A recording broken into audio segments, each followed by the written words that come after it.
Sikuwahi jua kwamba kumbe mapasta wanaweza kuscan. Kivipi?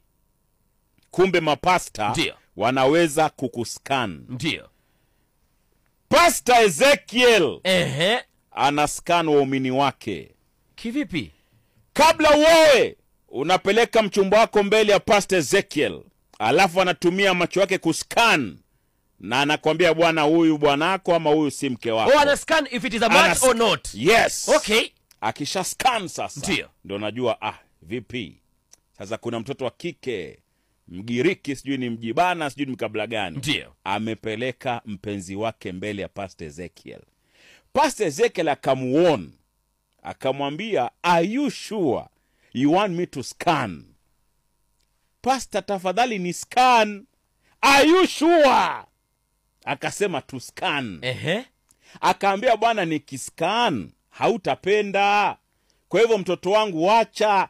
Mwanamke akainsist, mwanangu.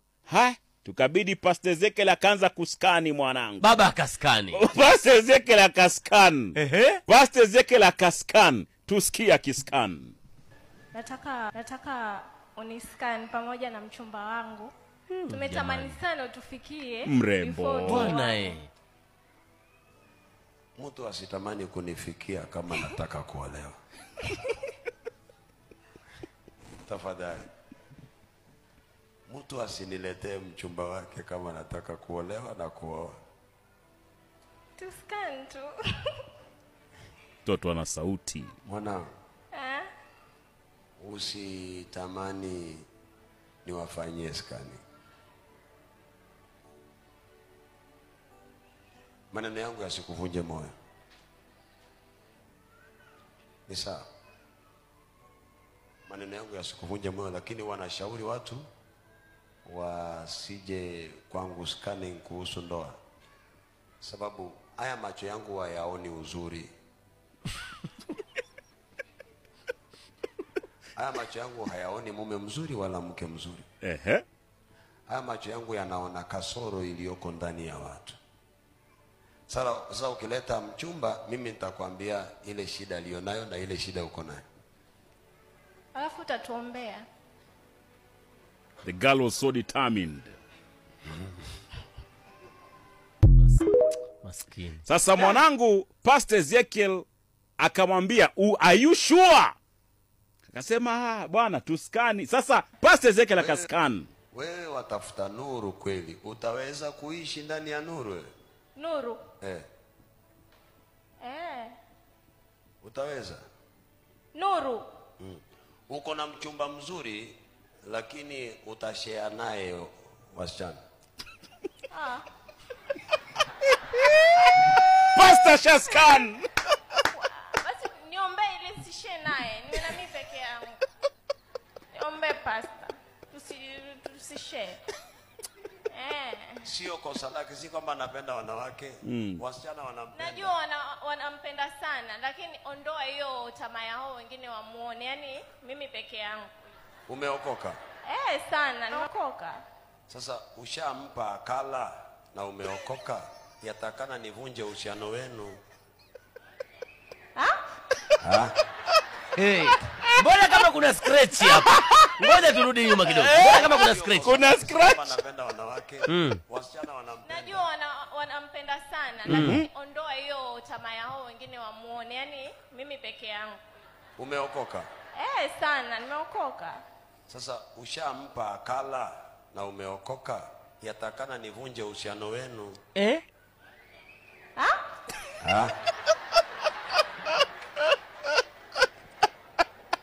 Adamu na Eva walikula tunda la siri.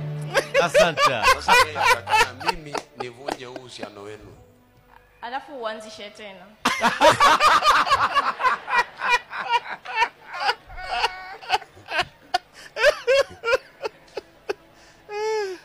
Unaita nani? Naitwa Maslin Nyevu. Maslin Nyevu. Nyevu. Kijana wangu, umepata mchumba mzuri, sababu roho yake haiko ndani, roho yake iko nje. Au unahitaji kusoma. Kabla hujasoma atakusomea. lakini huyu roho yake iko ndani.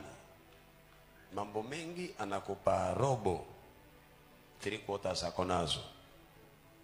Na jambo lingine, hiyo unajua kwamba wasichana wanampenda. Najua. Yeye anajua kwamba unaota ndoto mbaya, anajua. Anajua, nishamwambia. Lakini since nianze kunywa maji yako na niko na kitambara, sijayo. Bwana, kulingana na English Dictionary, ndio, scanning, yes sir, can refer to digitizing physical documents with an optical scanner to create a digital file. All right. Scanning nyingine ndio ni ile wakati ambapo umeenda hospitali, alafu bwana umeexpose tumbo lako kama ni mama mwenye ujauzito, au wewe mwenyewe kuna kitu cha kusumbua tumboni, alafu inaekwa ile inaitwaje ile CT scan. CT scan. CT scan unaweka kwenye dude, unaenda unaskaniwa mwili mzima kuonekana kama una ugonjwa wote. Ile ambayo nilifanywa nikagundika kwamba nina nini? Na pneumonia. Alafu ile scan ya wanawake ambaye kama ana mimba. Ndio kuangalia mtoto ndani anaendeleaje, yuko heartbeat, nini, umri gani, yes, height yake, circumference ya kichwa. Hizo ndo scanning zinafanyika. Kumbe apparently Pastor Ezekiel pia anapiga scanning. Sasa mtoto wa kike kupeleka mchumba wake pale, Pastor Ezekiel kupiga scanning apata kwamba kumbe nafaa kuvunja hiyo ndoa, washakula. Adamu na Eva walikula tumeasere.